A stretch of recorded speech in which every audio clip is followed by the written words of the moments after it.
Retrouvez les interviews santé de Rebecca.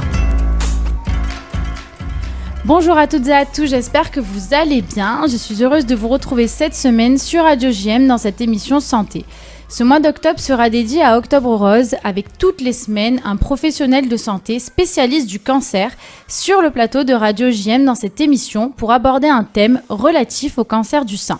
Pour la petite histoire, Octobre Rose est une campagne annuelle de sensibilisation au cancer du sein instaurée en 1985. Elle a vu le jour aux États-Unis et a fait sa première apparition en France en 1994 sous l'impulsion du magazine Marie-Claire et du groupe Estée Lauder. De cette collaboration est née l'association Le Cancer du Sein Parlons-en. Plusieurs années plus tard, en 2020, l'association s'est rebaptisée simplement Ruban Rose. Du 1er au 31 octobre de chaque année, de nombreuses actions sont menées dans le but de sensibiliser le public au cancer du sein, d'informer sur l'importance du dépistage précoce du cancer et de récolter des fonds pour la recherche. Le premier invité de cette série d'interviews dédiée à Octobre Rose est le docteur Alban Macagno, oncologue radiothérapeute, membre du groupe IPROS et qui exerce principalement sur les établissements cliniques Clerval, Beauregard et Hôpital Européen. Bonjour Alban. Bonjour Rebecca, merci beaucoup de m'inviter ce jour à parler du cancer du sein. Merci beaucoup à Radio JM également. Merci beaucoup, merci à toi.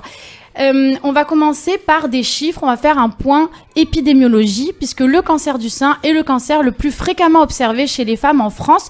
Donc quel est le nombre de nouveaux cas estimés de cancer du sein en 2023, s'il te plaît? Effectivement, comme tu l'as bien dit, le cancer du sein est le cancer le plus fréquent chez la femme et on estime que le cancer du sein en 2023, ça dépasse les 60 000 nouveaux cas par an en France.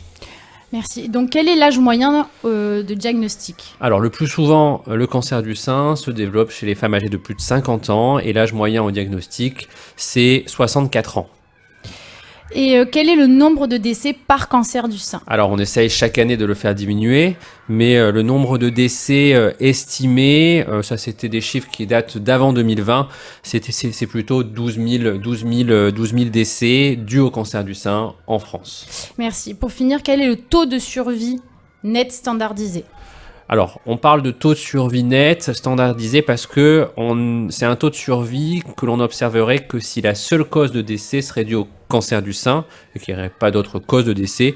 Et on estime que le taux de survie dépasse les 80% à 5 ans, voire on se rapproche plus des 90% actuellement. Donc, c'est des très très bonnes survies, surtout quand le cancer du sein est pris à temps. Et on rappellera, je pense, lors de cette émission, l'intérêt du dépistage. Merci. Donc, quels sont les facteurs de risque responsables de cette pathologie ? Alors, c'est vrai, c'est souvent mes patientes me demandent pourquoi j'ai développé un cancer du sein. C'est très difficile de leur répondre lorsqu'il n'y a pas de facteur de risque génétique. Le cancer, c'est une maladie qui est multifactorielle, c'est-à-dire que le premier facteur de risque, et c'est vraiment ce qu'il faut avoir en tête, c'est l'âge. Et c'est pour ça que on propose le dépistage après 50 ans, parce qu'on sait que 80% des cancers se développent après 50 ans, notamment le cancer du sein. Après, il y a bien sûr des facteurs qui sont dits environnementaux, comme le tabac, l'alcool, le surpoids, certains facteurs hormonaux, le fait de ne pas avoir d'enfants. On sait que ça peut favoriser le cancer du sein, mais une cause ne va pas donner le cancer du sein. C'est la multitude de certains facteurs, et des fois on ne sait pas pourquoi. Et puis il faut rappeler les facteurs de risque liés à certains antécédents médicaux, personnels et familiaux. Aujourd'hui, on a identifié 2 gènes de prédisposition au cancer du sein, que sont les gènes BRCA1 et 2. Et ces gènes peuvent être transmis par n'importe lequel des 2 parents, et augmente le risque de développer un cancer du sein, mais aussi des ovaires. Alors, le plus difficile, ça va être d'identifier ces patients. Donc, à chaque fois qu'on voit une patiente en consultation, on recherche s'il y a des antécédents familiaux de cancer du sein, de l'ovaire, et puis dès qu'il y a plusieurs cas de cancer, eh ben on les adresse à une consultation en oncogénétique. On va faire un arbre généalogique, on va regarder combien il y a de cancers chez les apparentés, et généralement quand il y a plus de 3 cancers, on propose une consultation en oncogénétique de 3 cancers du sein, ou lorsque les cancers surviennent chez la femme jeune avant 40 ans, ou lorsque c'est un cancer de type particulier ou bilatéral. Et là on propose des fois de réaliser un test sanguin qui va permettre d'identifier la mutation. La mutation, elle est pas toujours identifiée. Dans 8 cas sur 10, on la retrouve pas, mais ça veut pas dire qu'il y a une mutation qui prédispose pas au cancer du sein. Quand on la retrouve, on peut mettre en place des mesures préventives, comme on a tous entendu parler, par exemple l'ablation préventive des seins, comme a subi Angelina Jolie, mais s'il y a plusieurs cas dans la famille, on mettra en place un suivi très spécifique, radiologique, clinique, des apparentés notamment, et de la femme à risque. Donc c'est très important de rechercher ces antécédents pour pouvoir avoir un suivi adapté à la personne. Merci. Donc, quels sont les différents types de cancer du sein, si je puis dire? Et déjà, quand est-ce qu'on parle de cancer? Alors, le cancer résulte en fait d'un dérèglement de cellules qui vont se multiplier de façon anarchique et qui vont former, à force de se multiplier, une masse qui peut donner, qui est appelée tumeur. Alors, il n'y a pas un cancer du sein, il y a plusieurs cancers du sein. Comme tu l'as dit, il y a plusieurs types de cancers du sein. Et ça, c'est un progrès majeur depuis ces dernières années où on a identifié de façon précise plusieurs catégories, plusieurs sous-types de cancer du sein. C'est des progrès sur ce qu'on appelle sur la génomique, le génome, à l'échelle du gène. Et donc, il y a plusieurs types de cancers du sein. Alors, de façon arbitraire, des fois, certains cancers sont très précoces, c'est-à-dire que les cellules, ce qu'on appelle des cancers in situ, c'est-à-dire les cellules n'ont pas eu le temps n'ont pas pu dépasser la membrane basale, elles sont confinées à certains canaux, donc ça c'est des cancers très, très, très précoces qui sont traités par chirurgie et rayons. Et il y a des cancers qu'on appelle invasifs, c'est dès lors qu'ils ont franchi cette membrane. Et là, dans les cancers invasifs, ça c'est vraiment le progrès de ces dernières années, c'est ce qui nous permet d'avoir une prise en charge personnalisée à chaque tumeur, à chaque femme, c'est de pouvoir identifier le sous-type du cancer.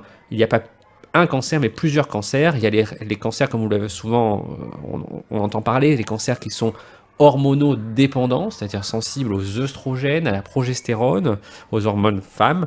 Les cancers qui expriment un certain récepteur qui s'appelle le récepteur HER2, et c'est-à-dire que quand ce récepteur est activé, les cellules prolifèrent, se multiplient davantage, et ce sont des cancers agressifs, ou des cancers qui n'expriment pas du tout les hormones, ni ce récepteur, et qu'on appelle des cancers triple négatifs, et qui sont plus agressifs. En fait, déterminer le sous-type de tumeur permet de proposer des traitements qui sont personnalisés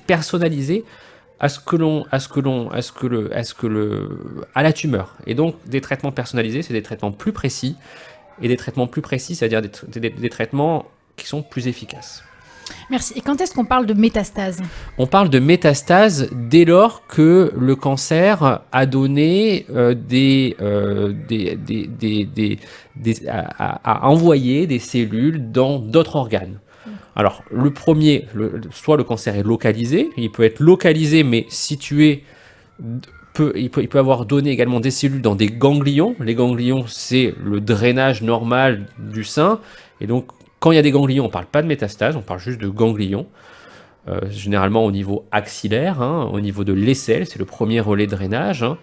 Et lorsque le cancer est parti du sein pour aller se localiser au niveau d'autres organes à distance, on parle de métastase, par exemple, lorsque le cancer va sur les poumons, va sur les os, va sur le foie. Et c'est bien sûr beaucoup plus grave. Bien sûr. Alors, quel est le diagnostic du cancer du sein? Alors, pour le diagnostic, je vais être assez bref parce que y a le docteur Medina Riera qui va on va dire, intervenir sur le diagnostic et sur les modalités de dépistage. En gros, le diagnostic, examen clinique, palpation mammaire indispensable, échomammographie, et bien sûr, pour avoir un diagnostic de certitude, et comme je vous l'ai dit, pour pouvoir analyser de façon précise le type de tumeur et pouvoir déterminer si c'est agressif ou non, il faut faire un prélèvement, ce qu'on appelle une biopsie, qui se fait sous échomammographie et qui nous permettra d'avoir un diagnostic de certitude, notamment au niveau du sein. Merci. Quels sont les traitements actuels du cancer du sein? Quel est l'objectif de ce traitement? Les traitements, c'est assez large dans le cancer du sein. Il faut rappeler, il faut bien différencier les traitements du cancer du sein localisé et les traitements du cancer du sein avancé lorsqu'il a donné des métastases. Donc le but du traitement d'un cancer du sein localisé, c'est de supprimer la tumeur et réduire le plus possible le risque de récidive. Dans un cancer du sein avancé où il y a des métastases, le but, ça va être de ralentir le développement de la tumeur, voire d'endormir les métastases, au mieux de les faire disparaître. Maintenant, on y arrive. Améliorer dans certains cas le confort et la qualité de vie de la personne malade en traitant les symptômes engendrés par la maladie. Donc, il y a vraiment différents objectifs pour différents stades. Pour un cancer, si on veut reprendre, pour un cancer du sein localisé, le traitement de première intention reste bien évidemment la chirurgie. Le plus souvent, la chirurgie, elle est conservatrice, on n'enlève pas tout le sein, on enlève juste la tumeur. Elle peut être, dans certains cas, précédée par une chimiothérapie, lorsqu'on veut vraiment réduire la tumeur, lorsqu'il n'est pas possible de conserver le sein initialement, pour pouvoir ensuite enlever que la tumeur et pas le sein en entier, ou dans certains cancers du sein agressif, on fait le traitement, par exemple la chimiothérapie, avant la chirurgie, parce qu'on a montré qu'on était plus efficace de commencer par un traitement général de chimiothérapie ou de thérapie ciblée avant la chirurgie pour certaines tumeurs. Dans les suites de la chirurgie, il y a le plus souvent de la radiothérapie. La radiothérapie, comme pour les traitements de chimiothérapie, thérapie ciblée, on a beaucoup travaillé ces dernières années pour améliorer nos techniques de radiothérapie. La radiothérapie, c'est des rayons X de forte énergie que l'on cible sur la zone à traiter, en l'occurrence le sein, après la chirurgie, pour éliminer les éventuelles cellules microscopiques qui persisteraient à distance du foyer opératoire et donc diminuer le risque de récidive au niveau du sein. Maintenant, nos techniques de radiothérapie sont très perfectionnées, on arrive à irradier de façon précise le sein, et l'enjeu, c'est de ne pas irradier les organes aux alentours, que sont le cœur, les poumons, et donc maintenant, on a des techniques de positionnement qui sont beaucoup plus précises qu'avant. Ensuite, concernant, tu vas me parler, effectivement, tout le monde parle maintenant de chimiothérapie, d'immunothérapie, même dans le cancer du sein. La chimiothérapie, elle peut intervenir après, et ça, on le voit si la tumeur est agressive. On fait de la chimiothérapie. On ne fait pas de la chimiothérapie à tout le monde. On le fait lorsque la tumeur est agressive. Maintenant, on dispose de tests prédictifs qui permettent de nous dire, aussi de nous indiquer, chez certaines femmes où on a un doute, où on n'est pas sûr que la chimiothérapie a un intérêt, on fait ces tests et on voit si vraiment il y a un intérêt à faire cette chimiothérapie. L'immunothérapie, maintenant, on en parle beaucoup. On en a parlé pour le cancer du poumon, maintenant ça arrive depuis quelques années dans le cancer du sein, c'est très bien. C'est un traitement qui vise à stimuler les défenses immunitaires des patients atteints de cancer pour que l'organisme parvienne à éliminer lui-même la tumeur. Donc l'immunothérapie, on la donne dans certains sous-types de cancer du sein, c'est pas pour les cancers du sein, c'est vraiment pour certains sous-types comme le cancer du sein triple négatif. Même à un stade localisé maintenant, on peut le donner, et à un stade bien sûr avancé, il y a l'hormonothérapie, les thérapies ciblées, et bien sûr, tous ces traitements, ce qui est important, c'est que ces traitements sont décidés en groupe. À chaque fois qu'on voit qu'on a une patiente, on se réunit chaque semaine pour confronter nos avis en réunion collégiale qui réunit des oncologues, des radiothérapeutes, des chirurgiens, des radiologues, des anatomopathologistes pour prendre la meilleure décision de traitement. C'est une décision de groupe. Les enjeux sont tellement importants que c'est une décision de groupe et ça rassure les patients d'avoir cette décision de groupe. Merci. Donc, comment se passe le suivi de ces patients ? Le suivi, il est pendant le traitement, parce que c'est très important d'avoir un suivi pendant le traitement pour apprécier la tolérance, les effets secondaires, etc. Et après le traitement, le suivi, il est standardisé, mais on fait des examens de radiologie, une mammo une fois par an, ou pour certains cancers plus avancés, des scanners, des bilans sanguins. Ça, tout dépend du stade de la maladie. Moi, je veux juste revenir sur un point, je pense, qui est clé, c'est-à-dire un suivi pendant le traitement et après le traitement de la femme, c'est-à-dire de la femme dans son environnement, c'est-à-dire un suivi du confort, de la qualité de vie, voir comment la patiente a vécu ces traitements, parce qu'effectivement le cancer du sein entraîne altère l'image corporelle, donc sur le plan psychologique c'est difficile et c'est important de suivre nos patientes sur tous les domaines, de prendre en charge la maladie dans sa globalité, sur un point de vue psychosocial, diététique, de prendre en charge la patiente dans son environnement, avec sa famille, voir comment elle peut concilier ses activités sociales, loisirs, professionnelles aussi, c'est de l'accompagner aussi sur la reprise du travail, ou lui permettre de travailler en même temps qu'elle a un cancer. Travailler également sur l'image du corps, la sexualité. On va dire que le cancer touche beaucoup de domaines et l'important, c'est vraiment d'accompagner. Je pense que ça, c'est un élément clé pour pouvoir bien traiter les femmes aussi. C'est des traitements qui sont difficiles et il faut vraiment les entourer sur ce type, sur ces. C'est vraiment une prise en charge globale. Exactement, globale. Très bien. Qu'est-ce que tu peux nous dire là Est-ce que tu peux nous parler là pour finir du dépistage? Alors effectivement, le dépistage c'est indispensable. Il faut, comme je vous l'ai dit, le cancer du sein, il est très fréquent. On a mis en place en France une stratégie de dépistage à partir de 50 ans jusqu'à 74 ans, avec une palpation mammaire, une échomammographie. Les femmes reçoivent cette stratégie dans la boîte aux lettres. Je pense que c'est indispensable, parce qu'un cancer du sein pris en charge tôt, c'est un cancer du sein qu'on guérit de façon quasi certaine. Donc le dépistage, il permet de dépister des cancers du sein tôt, qui vont être guéris. Et c'est extrêmement important d'avoir ce dépistage. Et ça nous permet d'optimiser vraiment les prises en charge. Merci beaucoup. Est-ce que tu veux rajouter quelque chose? Je veux juste rajouter quelque chose. Quand j'ai parlé d'accompagnement, maintenant on dispose de réseaux au sein de nos établissements, de tous nos établissements, d'instituts du sein. Moi je fais partie d'un institut du sein qui s'appelle l'Institut du sein, l'ISMP.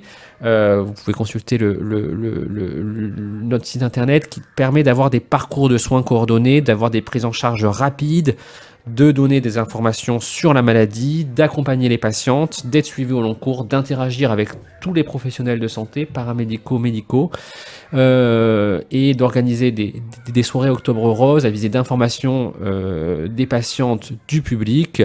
Il y a d'autres instituts à Marseille, mais c'est très important d'avoir cette aide, ces instituts à la fois pour les patientes et les professionnels de santé. Je vous invite à consulter notre site internet, qui est notre site internet de notre groupe d'oncologie, qui est le groupe IPROS, et du site internet de notre institut du sein, qui est l'Institut SMP, pour avoir des informations. D'ailleurs, on organise une soirée Octobre Rose le 6 octobre. Vous trouverez toutes les informations sur notre site ISMP, si vous voulez. Merci beaucoup, Alban. Donc, nous avons fait un point épidémiologie cancer du sein. Quels sont les facteurs de risque? Quels sont les différents types de cancer du sein? Nous avons parlé brièvement du diagnostic, puisqu'il y a le docteur Medina Fanny, radiologue, qui va intervenir prochainement pour vraiment aborder ce point-là. Nous avons abordé les différents traitements, le suivi, et nous avons fini par le dépistage. Merci beaucoup, Alban. Merci Rebecca, merci Radio GM. Merci à toutes et à tous, auditrices et auditeurs. Vous pouvez retrouver cette interview sur le site radiojm.fr, notre page Facebook et Instagram, ou sur l'application Radio JM. Bien sûr, si vous avez des commentaires ou des questions, vous pouvez écrire sur notre page Facebook ou en privé sur mon mail rebecca@radiojm.fr. Merci. Retrouvez les interviews santé de Rebecca.